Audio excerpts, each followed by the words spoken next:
Welcome to All Things Policy, a daily podcast by the Takshashila Institution. We are a bunch of policy nerds based in Bengaluru, and we like bringing fresh perspectives to Indian affairs and Indian perspectives to global affairs. So grab a cup of coffee, sit back, and join us for today's chat. If you have been a geopolitics researcher, the past few months have been very exciting.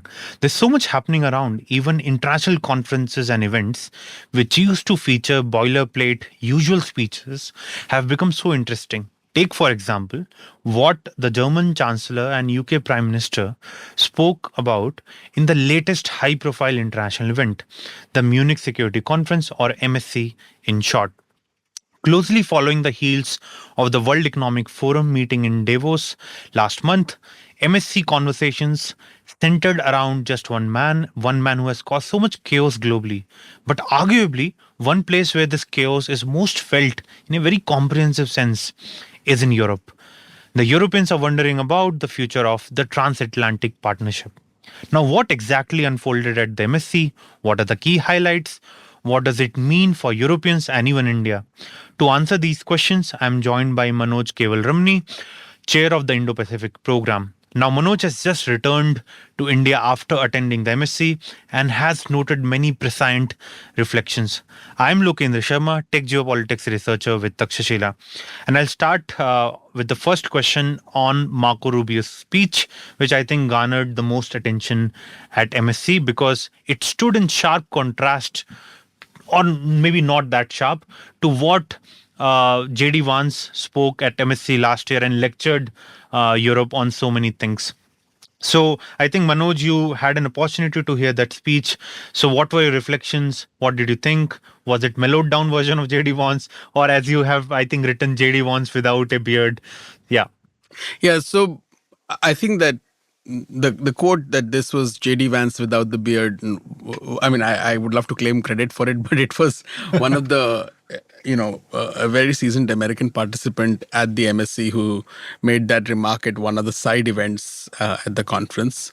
As far as the speech goes, I honestly don't think that it wasn't what one would have expected from the Marco Rubio before the Trump administration, because you did not hear about Russia, you did not hear about China, you did not hear about the US as geopolitical adversaries. What you heard about was a speech about Western civilization, the challenges that Rubio's definition of Western civilization faces, and how in that worldview does Europe fit in. So it was not a conventional speech in terms of what one would have expected.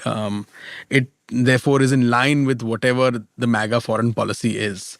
And it is in line with, if you go back to the US national security strategy, which was released last year, which talked about the biggest challenge facing Europe being civilizational erasure. And if you hear Rubio, he's basically making that argument. He's talking about how we in the West were this once great civilization. We did these wonderful things, including we had these wonderful colonial empires.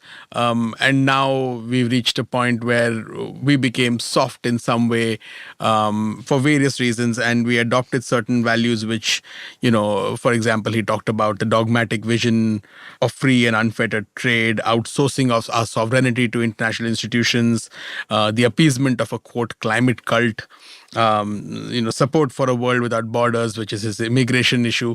And we must sort of walk back from each of these. And Europe must do that. His argument was that America is doing this. We would like to rebuild the world with this sort of outlook. And we would like to do it with Europe. But if you're not going to come along, we'll do it alone.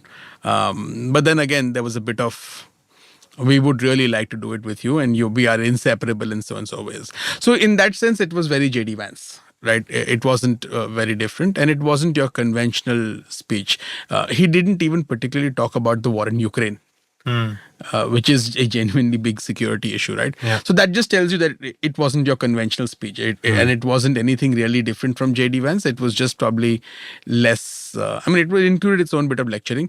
Yet, the bar has been set so low that Ambassador Wolfgang Ischinger, who talked to Rubio after it on stage, he talked about it as being a speech of reassurance. Um, in the rooms that I was in, it didn't come across as reassurance. I heard a lot of incredulous sighs and despondence, and I heard lots of shaking of heads saying, "This is not what we expect." And I think, Manoj, in your response, you particularly highlighted the colonial bit of it, right? The overtones, or even the direct reminiscence about the past, about empires, and so on. So, what does it mean for global order? Are we going back to the idea? I think this idea of having spheres of influence has been there with the MAGA base, right? China, Russia, and US have their distinct spheres. Do you also see the speech sort of justifying that spheres of influence approach in some way? I'm not sure if it justifies spheres of influence. Before I get to that, I think I'm not sure if also the entire MAGA base has a sphere of influence Okay. view of the world. I think a lot of it is very isolationist also, which is, not. So there is, I think there are different categories, right? So there is this isolationist wing which sees America as this, buffeted by two oceans, must keep to itself, and we don't need to get into the world's problems. There is another, set of people who view a sphere of influence as Western civilizational, so more ideological than necessarily geographic. And then there is this sort of Western hemisphere sphere of influence kind of logic. And then there is paramountcy kind of logic, right? Where America must remain the preeminent paramount power in the world. It's just that, which is not very different from the past view of American hegemony. But the idea is that it must also become a different kind of power, right? It need not bother itself with aspects of democracy and things like that, or liberal ideas. It must bother itself with civilizational, cultural ideas rather than that. And then there is a sphere of influence argument, right? That you must divide the world, which is your sort of 19th century worldview argument of how you want to. So I think that there are different nuances in how the broader base and people within that system tend to view the world. Was Rubio making a sphere of influence argument? I don't think so. I think what he was basically saying was that we in the West built a world after the Second World War. We in the West can rebuild the world order. And for that, I need Europe to work with me. And in that world order that we build will be built on a new set of values, which are not the values of the so-called liberal international order, which is how he defined them as, unfettered trade and, international institutions and so on and so forth. Now, whether that translates into spheres of influence, I'm not certain, right? So I don't think he made anything distinct in that kind. And you can read it in very different ways. To me, I don't think that was the objective. The objective was to tell Europe that you need to accept the MAGA worldview, and you need to accept in some ways a Christian nationalist worldview of America, because he did talk about Christianity. He did talk about, how America emerged. And, it was his narrative it was his storytelling of American history, which again, in the rooms that I was in, was so vehemently contested by Americans themselves. Because they didn't view the US's history as what Rubio was arguing. In fact, Rubio's own history, he talked about his family, from centuries ago. He talked about although his parents were naturalized Americans in the 1970s. So there was no centuries ago, right? So this was sort of narrative and storytelling of the past, which was to make a particular political point of the West being defined as a Christian civilization. Manoj, my sense is that what Rubio spoke, right, that Europe needs to work with the US. Europe has always been, like, at least for the last 70, 80 years, Europe has been closely working with the US. Europeans have been fighting the wars waged by Americans, conceived by Americans, and so on. And I think the ideological bit is the most prescient. And also, I think what Rubio is trying to do is post facto justify whatever chaos has happened in 2025. Like, package it in such a way that it makes some coherent sense. But I think that from the MAGA worldview, it does make sense to them. Okay. There is a certain internal coherence to it. I may contest it, others may Sure. contest it, Yeah. but it makes us. There is an internal coherence to it, and that internal coherence is a product of ignoring certain facts very conveniently and ignoring certain realities very conveniently. When you say that we adopted this idea of internationalism and globalism and whatever, and that has led to the erosion of our wealth, that's complete nonsense. Let's say if you go back to when China entered the World Trade Organization in 2001 to today, America has gained. America has become much more wealthy. The fact is that America has become much more unequal. And it's lost certain kinds of jobs. Those are truths. But the answer to that is not that America lost wealth. It became much more wealthy. So some of this is convenient choosing of whatever to suit your narrative. So like you said, there's a post facto justification of things. But I think that there is an internal logic to it, which I may disagree with and others may disagree with. But I think there is an internal logic to it. Okay, let's move to the next bit. And I think this is very important in light of what happened in Davos. And Mark Carney gave a very rousing speech about a certain rupture happening in the world order. And this time, it was Starmer from UK who gave a slightly different view on the global order, one that of slight hope, I would say. And I think you've also highlighted this in your writing. So I just want you to elaborate a bit more on what Starmer spoke and how it differs from Carney's words. So I don't think he gave any hope. My sense is that he was obviously contesting Carney's vision of a rupture in the world order. Okay. And Starmer talked about how this must not be a moment of rupture, but this must be a moment of creation. To me, the purpose of that argument was not because he was giving anybody any hope. He was basically telling the Europeans, the continental Europeans, the EU, that you must not break with America. Okay. Because I think that has very obvious reasons, because Britain finds itself in some ways, it's sort of a child caught between two parents ending up in a divorce. Geographically it is in Europe, but sort of in some ways it is so much more deeply linked to the United States than to continental Europe in some senses, particularly from a security perspective. And from an economic perspective.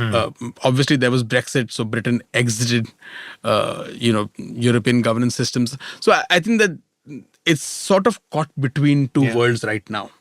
And that became evident when you look at what Ursula von der Leyen was saying in her speech, where she talked about an independent Europe. If you look at German Chancellor Friedrich Merz's speech, he also seemed to suggest that you need to have a new compact with the United States, and this will be a different compact. In fact, he very specifically contested the sort of, although he spoke before Rubio, he contested this sort of civilizational erasure argument by saying, look, we have internalized certain beliefs. Those are our beliefs. And we will stay with those beliefs. He said, and I'm just reading from your writings when you've quoted him, Merz said, the battle of cultures of MAGA in the US is not ours. And that's a very significant statement to make, right? And his argument was very, very clear that, look, when it comes to immigration, when it comes to some of these other issues, when it comes to free trade, when it comes to freedom of speech also, we clearly now differ from where the US is. And those are fundamental differences. I think that, and if you look at that speech, if you look at von der Leyen's speech, you will see a very distinct perspective being articulated, which is not saying that Europe must break from the United States. I think both of them recognize that there is a certain geopolitical reality, there is a certain existential reality for Europe to continue to remain engaged deeply with the United States. Okay. But the contours of that engagement need to be completely rethought while remaining true to whatever your values are. Starmer's speech does not go into the bits of values. His criticism of Mark Carney's view of rupture is basically to say, hey, look, let's not leave the US. The US is indispensable to us. It has been indispensable to us. And for that, we express immense gratitude to the US. So he is sort of balancing between these two views in my perspective, because I think there is anxiety. Also, some of his arguments, he talked about how Europe has so many distinct types of frigates, whereas the United States has one, and there must be a common sort of defense approach to Europe. It's very difficult. And I think this is something that across the speeches of European leaders, it comes out that it is very, very difficult to try and have one type, because you're not a country. Yeah. You're not one entity. You are one, economic union and political union increasingly, but you're not really one country. So it's going to be very difficult to achieve that kind of standardization. Sure. But there are certain things that you can do, right? You can potentially build scale. Yeah. And you can maybe act faster. And you saw that criticism in Merz's speech. You saw that criticism in von der Leyen's speech when she said that we need to do much more quickly. Our old ways of bureaucracy might not work. So I think, to me, that is the distinction between a continental European view, Britain's view, which Starmer expressed, and the American view. I think there are divides that exist. Sure. Okay, at this point, let's pivot back to India.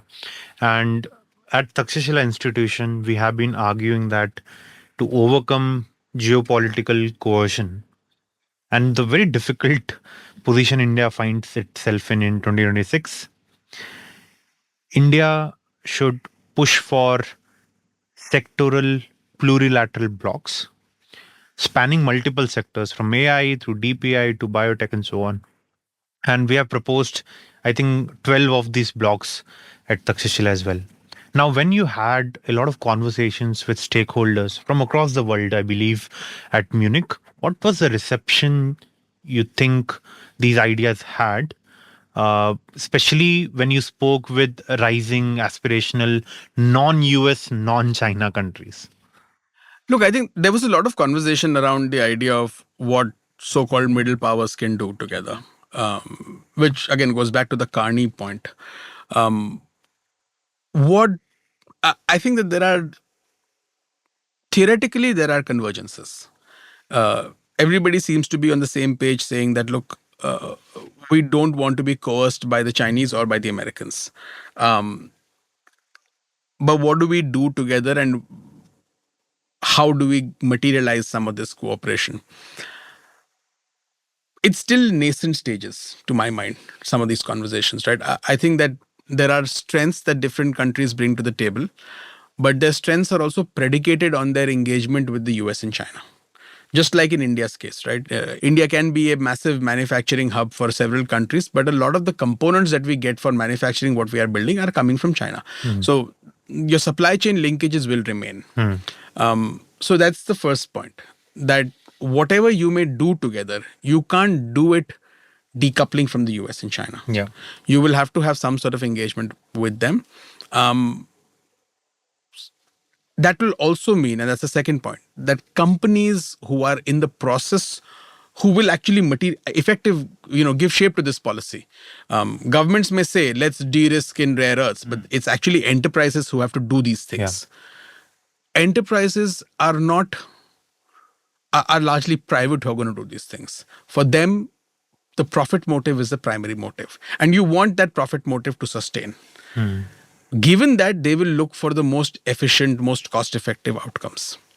So they're likely to then therefore deal much. So the incentive for them to de-risk might not be as high for a government to feel like we need to address coercion. So that's the second point. How do you get enterprises on board, right? While in the process of doing this, you can do it by arm twisting, you can do it by coercing, but different countries, different states have different capabilities to arm twist and coerce. The third thing is identifying which are the sectors where you feel you need to de-risk, and then thinking about fourthly, which countries you can partner with, what your levels of trust are with those countries, how do you define trust, and things like that.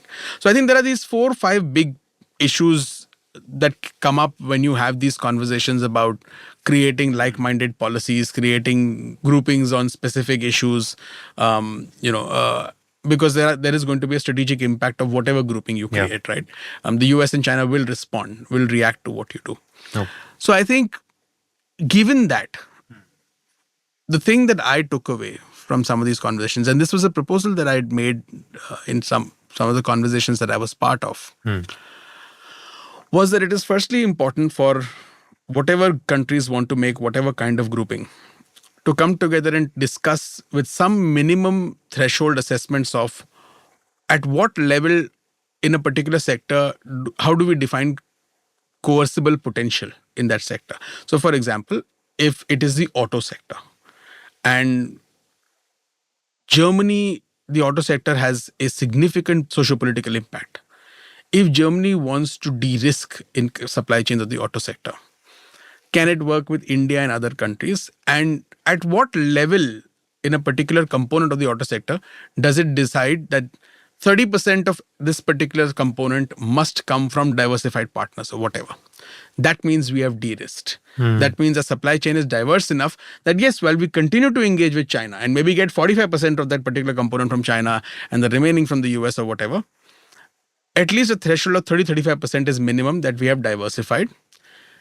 And in that, governments can support, subsidize, coerce, do whatever to create a particular block. The rest of the 70% of that domain is okay for companies to go seek the cheapest, the best alternatives, even if it means heavy dependence on a particular country, because at the end of the day, the company needs profit motives. The benefit of having some sort of an approach of this kind, where you have certain thresholds, minimum thresholds of diversity, is that it also undercuts any threat of political mistrust. For example, let's say today India, France, Germany and Japan, whatever, are discussing one particular sector and de-risking in one particular sector. And they say, no, we must work with trusted partners and whatever, and we will coerce our companies to work together so that we de-risk from the US and China.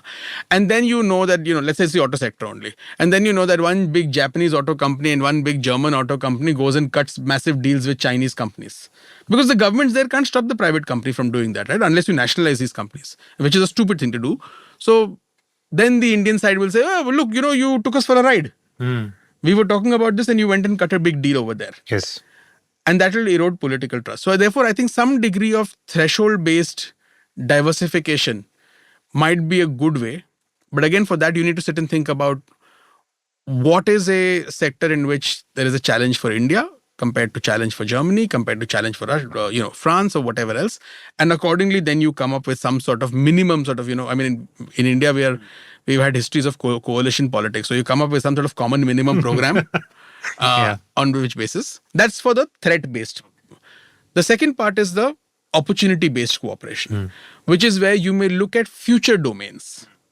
And you say that, look, biotechnology is a future domain, right? So within this, we are going to come together for research and development in particular aspects of biotechnology. And that is because we want to lead. We are not mitigating a threat. We are trying to build a lead. And that, I think, you will have much more room to do fun stuff in.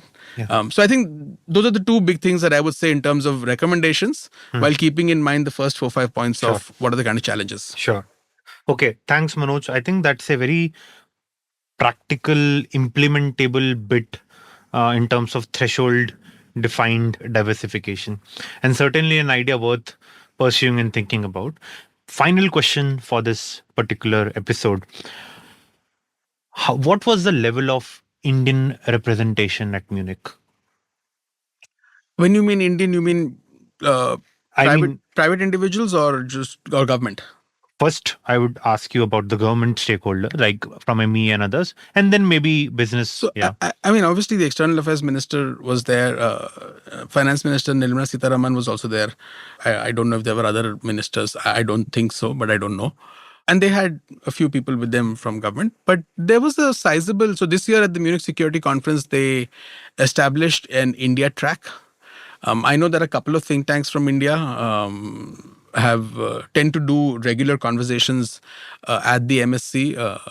ORF does, Ananta Aspen Center does. This year, I think, they have established a separate India track, so there were a few more institutions. The system at the conference, from what I've understood, is that you have a main stage conversation, and then you have side events, and side events are official side events and unofficial side events. So that's the structure that they have, and a lot of think tanks tend to do unofficial side events, even if you're not doing official ones, because you have to tender for it and you have to apply for it. So there was a sizable Indian contingent that was present, which is good, because I think it's also a reflection of how India engages with Europe, but also how increasingly within Europe there is the gaze is on India to try and because I think there is a belief that India can be an answer in terms of Europe's diversification approach and in Yeah. terms of Europe's future development, particularly as it gets coerced from both the US and Sure. China. So I think that's a positive sign, and I think there was conversation around broader issues related to India. And this is my final point, this is a conference which is very transatlantic. Historically, it has had implications for other countries because the transatlantic relationship has had an implication for the world. But increasingly over the last 2 years, my sense is the MSC has been about a divorce, that's ugly divorce between the US and the United States, between the US and Europe, where most of the conversations were on this regard. And if you even see the representation, there was massive delegation from the US Congress. There were about 25 senators out of the 100 senators in Munich, and most of them, their message was to the Europeans saying, whatever you're hearing from the administration, yes, we know it's uncomfortable, we know it's not great. Just wait for a few years. Senators last longer than presidents. Yes. So, yes, you're worried. Yes, you find your alternatives, you try to de-risk and you do all that, but don't lose faith in us. Don't lose faith in us. Okay. Okay. So on that note, we'll bring this conversation to conclusion. Now I have some homework for you listeners. Do check out Tracking People's Daily. That is Manoj's newsletter. And on February 16, he did a really nice post on his reflections from the Munich Security Conference. Also do check out the paper Takshashila Institution has recently brought out on the plurilateral sectoral blocks. With that, thank you so much for listening. Do write to us if you have any questions or comments or anything that you disagree with. Thank you. If you liked our show, dive into Takshashila's research on technology, strategy, and economic affairs. Check us out at our Twitter handle @TakshashilaInst or our website takshashila.org.in.